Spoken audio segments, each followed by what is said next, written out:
बहुत पहले एक फार्मर के पास एक डोंकी था। इस डोंकी ने कई साल काम किया इस फार्मर के पास, गेहूं की बोरियां लाद लाद के। उम्र बढ़ते बढ़ते डोंकी की ताकत में कमी हो चुकी थी। जब उसे एहसास हुआ कि अब वो बोरियां नहीं उठा पाएगा, वो फार्म छोड़ के चला गया सुबह सुबह।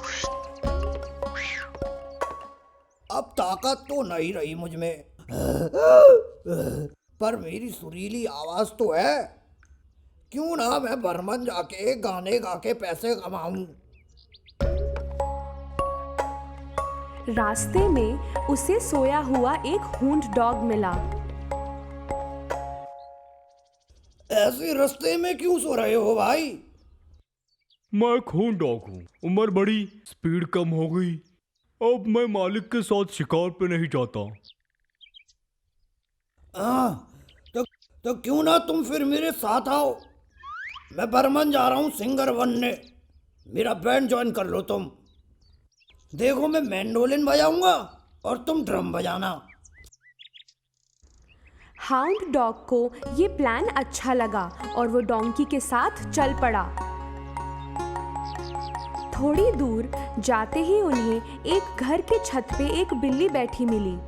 वो बड़ी उदास लग रही थी। क्या बात है बिल्ली रानी, बहुत दुखी आत्मा लग रही हो, क्या हुआ? अब बूढ़ी हो गई हूँ मैं। अब ना तेज़ी से दौड़ा जाता है, ना दांतों से काटा जाता है। चूहे पकड़ना छोड़ के मैं फायर प्लेस पे आग सेकती रहती हूँ अलसा के। इसलिए मुझे उस आदमी ने घर से बाहर निकाल दिया। फिर तो तुम्हें हमारे साथ आना चाहिए। तुम्हारे साथ? तुम जा कहाँ रहे हो? बर्मन, वहाँ पर एक बैंड बनाएंगे और उसमें गाना गाएंगे। बिल्लियाँ जनरली अच्छी म्यूजिशियन होती हैं। तुम हारमोनिका बजाना बैंड में। ये सुनते ही बिल्ली ने छलांग लगाई और बैंड ज्वाइन कर लिया। इनकी तिगड़ी एक फार्म से गुजर रही थी। उन्हें एक मुर्गा दिखा जो खंबे पे बैठकर कुकड़ू कर रहा था। मुर्गा जी, दोपहर हो गई है, आज सुबह अलार्म लगाना भूल गए थे क्या? कल संडे है, मेरे मालिक ने कुछ दोस्तों को खाने पे बुलाया है। वो मेरा चिकन तंदूरी बना के खाने वाले हैं। तो यहाँ अटके क्यों हो? भाग क्यों नहीं जाते? मैं जाऊं भी तो कहाँ, आज लास्ट डे है मेरा। सोचा जी भर के कुकड़ू को कर लूं।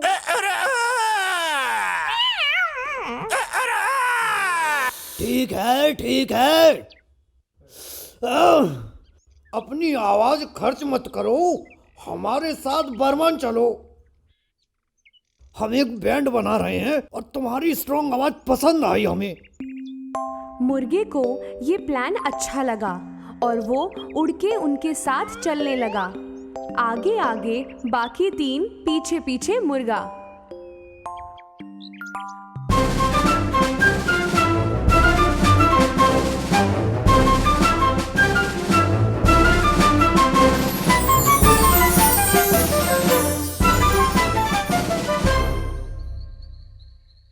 आज रात हम आजादी से सोएंगे और कल एक नया सवेरा होगा।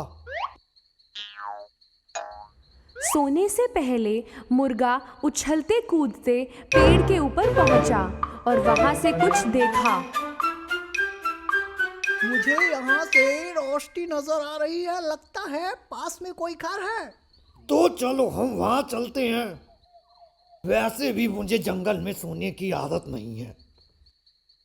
हाँ, वहाँ शायद एक आध हड्डी मिल जाए खाने को। ये चारों उस लाइट की तरफ चलते गए और आखिर में एक घर मिला उन्हें। सबसे लंबा था डोंकी, तो उसने खिड़की से देखा कि अंदर क्या है। कुछ दिख रहा है क्या? अरे भाइयों, गजब हो गया, यहाँ तो बहुत बड़ी डाइनिंग टेबल दिख रही है वाह जी वाह।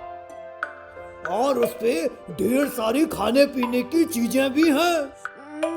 मेरे तो मुंह में पानी आ रहा है। चलो चलो, दवा बोलते हैं। रुको, कुछ और भी है। 4 बंदूक वाले डकैत जो मजे से खा पी रहे हैं। आप खाना कैसे खाएंगे? डकैत का नाम सुन के ही सब उदास हो गए। क्यों आना था इनको? मुझे इतनी भूख लग रही थी। चलो वापस जंगल में। यहाँ कुछ नहीं कर सकते। काश हम इन डकैतों को डरा सकते। अच्छा देखो, एक तरीका है भगाने का। अब ध्यान से सुनो।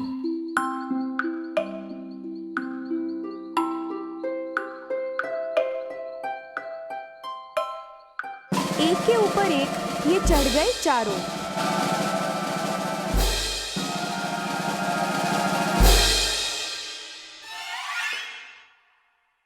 और अचानक से चारों साथ में गाने लगे।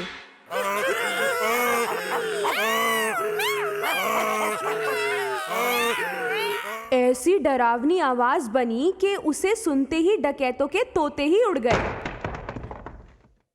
चारों ने मिलके खिड़की तोड़ी और डोंकी कूदा अंदर धड़ाम से। भागो रे, जान ले लेके बचाओ। भागो भागो, बचाओ, यहाँ से भागो।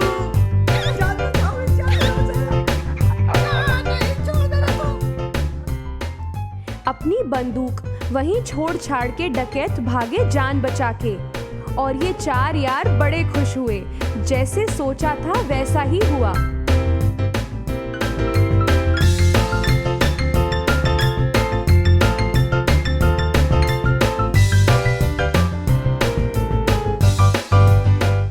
अब टेबल पे जो खाना था उस पर ये चारों टूट पड़े।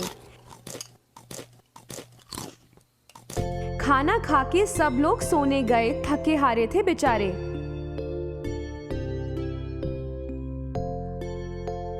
सब लाइट्स बंद करके सो गए। आधी रात हो चुकी थी। डकैतों ने देखा कि घर में लाइट नहीं है। उन्होंने अपने लंबू को भेजा घर के अंदर देखने। अंदर गया तो बिल्कुल अंधेरा था और उसे रोशनी चाहिए थी। उसने माचिस जलाई और बिल्ली उस पर कूदी। उसे खरोंचा और हाउंड डॉग ने उसके पैर पे काटा। शोर से घबराकर मुर्गा उठा और जोर जोर से कुकड़ुकू करने लगा। जैसे ही डकैत भागने लगा, बाहर खड़े डोंकी ने उसे जोर की लात मारी। डरा और घबराया हुआ डकैत अपने दोस्तों के पास गया और बोला, अरे उस घर में 4 राक्षस हैं। उन्होंने मुझ पे हमला किया। डकैत सारे दुम दबा के भागे वहां से और दोबारा कभी वहां आने की बात नहीं सोची। हमारे 4 ब्राह्मण म्यूजिशियंस को ये घर बिल्कुल घर सा अपना लगा। तो उन्होंने सोचा कि ब्राह्मण जाना ही क्यों ना सब मिलके यही रहे। ये चारों पूरी जिंदगी यही रहे, गाते बजाते हुए।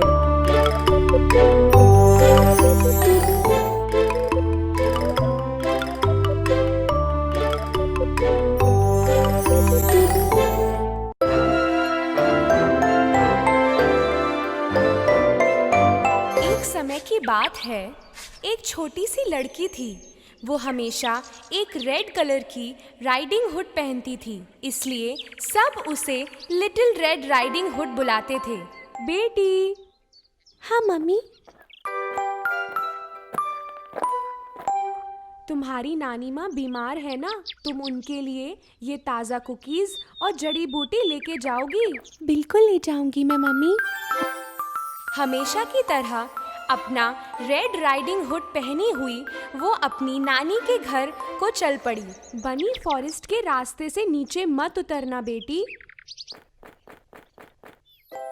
लिटिल रेड राइडिंग हुड हंसते गाते अपने रास्ते जा रही थी। पता नहीं इसे बनी फॉरेस्ट क्यों कहते हैं। मैंने तो एक भी बनी नहीं देखी अभी तक। फूलों से भरे रास्ते पे पहुंची। रंग बिरंगे कई तरह के फूल थे। नानी के लिए कुछ फूल ले जाती हूँ, बड़ी खुश हो जाएंगी वो। फूल चुनते हुए ध्यान नहीं रहा कि वो अपने रास्ते से नीचे उतर गई थी। तभी उसे झाड़ियों से एक आवाज आई। अचानक एक बड़ा भेड़िया उसके सामने आया। उसको देख के लिटिल रेड राइडिंग हुड इतना डर गई थी कि उसके हाथ से बास्केट गिर गई। भेड़िया ने फटाफट बास्केट से कुकीज उठाए और वापस लिटिल रेड राइडिंग हुड को दे दिया। भेड़िए की इस अच्छाई से लिटिल रेड राइडिंग हुड बहुत खुश हुई। Thank you. अरे तुम कहाँ जा रही हो बच्ची? नानी के घर, इस जंगल के आखिर में जो येलो कलर का घर है वो ही। उनकी तबीयत खराब है, इसलिए मैं उनके लिए कुकीज और जड़ी बूटी लेके जा रही हूँ। तुम मुझे लिटिल रेड राइडिंग हुड बुला सकते हो। तो मैं पहले जाकर तुम्हारी नानी को बता देता हूँ कि तुम आ रही हो और तुम आराम से फूल लेके आ जाना।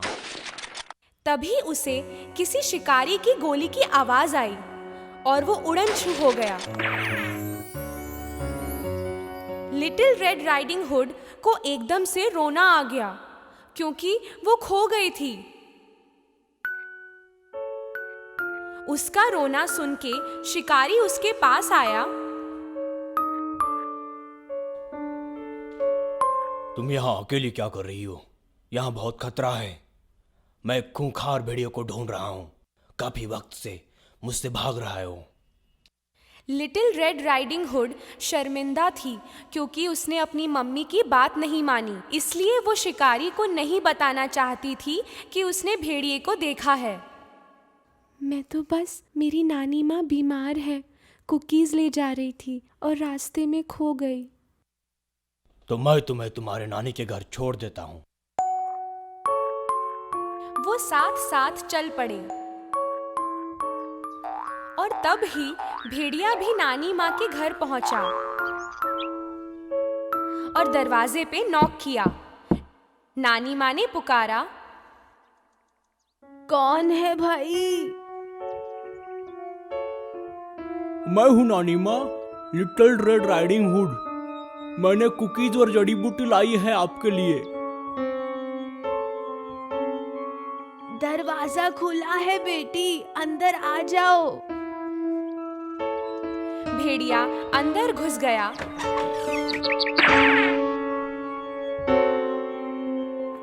थोड़ी देर बाद लिटिल रेड राइडिंग हुड और शिकारी नानी माँ के घर पहुंचे। अब तुम जाओ बच्ची, अपनी नानी के पास जाओ। शिकारी अपने रास्ते लौट गया। लिटिल रेड राइडिंग हुड ने दरवाजे पे नॉक किया। कौन है भाई? मैं हूँ नानी माँ, लिटिल रेड राइडिंग हुड। दरवाजा खुला है बेटी, अंदर आ जाओ। लिटिल रेड राइडिंग हुड कुछ पल के लिए हिचकिचाई क्योंकि ये आवाज नानी माँ से थोड़ी अलग लग रही थी। तब ध्यान आया कि नानी माँ तो बीमार थी। बीमार है ना नानी माँ, इसलिए उनकी आवाज ऐसे आ रही है। वो दरवाजा खोल के अंदर गई। भेड़िया सारे कपड़े, टोपी और चश्मा भी नानी माँ के पहनकर बिस्तर पे लेटा था। उसने पर्दे खींचकर अंदर अंधेरा रखा था ताकि लिटिल रेड राइडिंग हुड उसे देख ना सके। प्यारी बच्ची, इतनी दूर चल के तुम मेरे लिए खाना लेके आई। पास तो आओ बेटी, तुमसे गले तो मिलूं। जल्दी आओ, इतनी दूर क्यों हो? लिटिल रेड राइडिंग हुड ने बास्केट नीचे रखा पर ज्यादा पास नहीं गई क्योंकि नानी माँ कुछ अलग सी दिख रही थी। आपके हाथ इतने लंबे कैसे हो गए? ताकि तुम्हारा हाथ थाम सकूं। और इतने बड़े कान। तुम्हारी प्यारी आवाज सुनने के लिए। बड़ी बड़ी आंखें, तुम्हें जी भर के देखने के लिए। और ऐसे नुकीले दांत नानी माँ, तुम्हें चबा चबा के खाने के लिए। भेड़िया कूदा लिटिल रेड राइडिंग हुड की तरफ। तब लिटिल रेड राइडिंग हुड को मालूम हुआ कि बिस्तर पर नानी माँ नहीं, बल्कि वो खूंखार भेड़िया था। बचाओ मुझे, बचाओ, बचाओ मुझे। शिकारी तक उसकी आवाज पहुंची।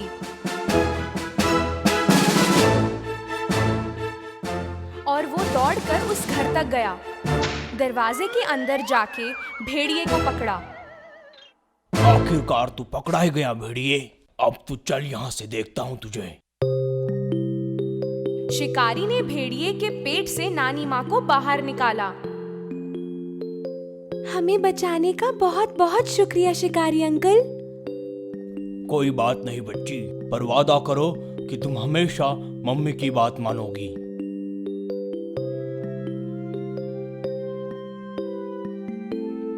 नानी माँ को इतनी भूख लग रही थी कि उन्होंने सारी कुकीज खाई, जड़ी बूटी की दवा बनाई और फटाफट से ठीक हो गईं।